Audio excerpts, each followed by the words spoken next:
Suara azan maghrib bergema di seluruh kota Baghdad, menyapu setiap sudut jalan yang kini hening setelah seharian dipenuhi hiruk-pikuk pasar. Sheikh Siri Al-Sakafi duduk di sudut masjid kecil, merenungkan perjalanan panjang hidupnya.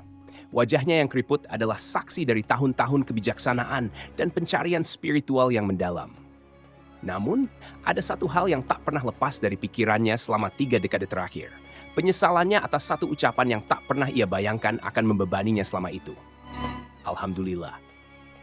Kisah itu bermula dari sebuah kebakaran besar yang terjadi di Baghdad bertahun-tahun yang lalu.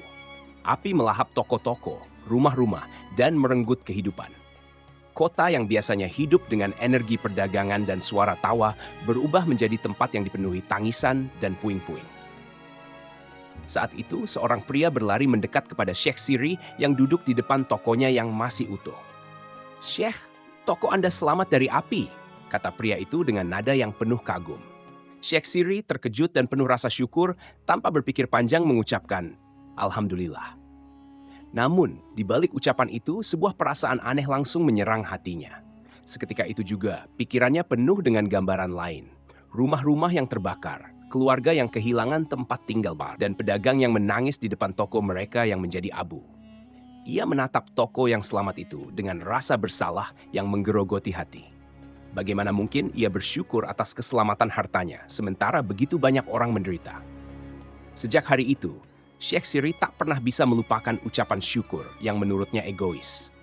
Ia tidak menyesali rasa syukur kepada Allah, tetapi apa yang ia sesalkan adalah kegagalannya untuk merasakan penderitaan orang lain di saat yang sama.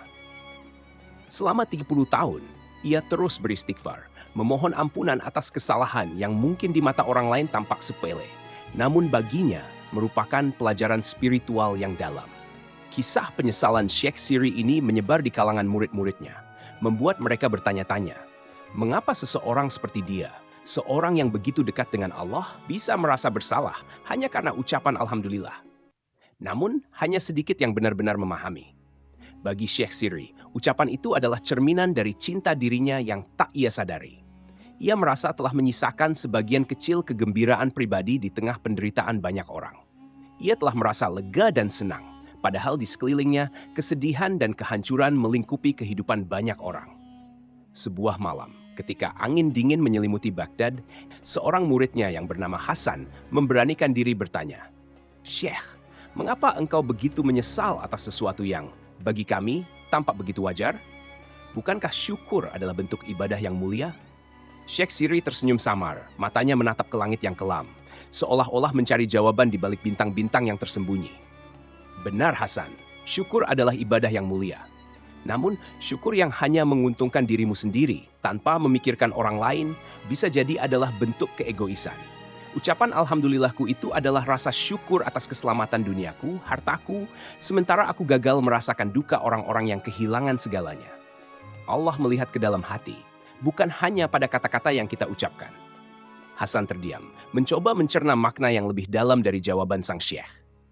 "Malam itu," lanjut Sheikh Siri dengan nada lembut, "ketika aku mendengar kabar tentang keselamatan tokoku, hatiku merasa lega.